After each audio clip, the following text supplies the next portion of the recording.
Hello दोस्तों, आज फिर मैं आपके लिए एक नया वर्ड लेकर आया हूँ। चलिए देखते हैं। पुल यानी खींचना, खींचना। चलो आइए इससे जुड़े कुछ सेंटेंस देख लेते हैं।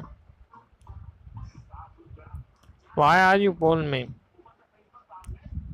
तुम मुझे खींच क्यों रहे हो? तुम मुझे क्यों खींच रहे हो? Tom is pulling the rope. Tom रस्सी खींच रहा है।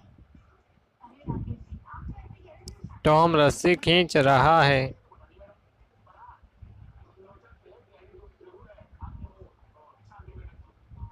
पुल मी अप, मुझे ऊपर खींचो।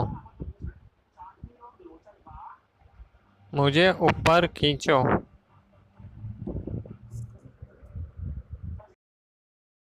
तो उम्मीद करता हूँ दोस्तों आज का वर्ड आपको पसंद आया होगा। इसी तरीके से हर रोज़ एक नया वर्ड सीखते रहें। Thank you for watching. See you tomorrow.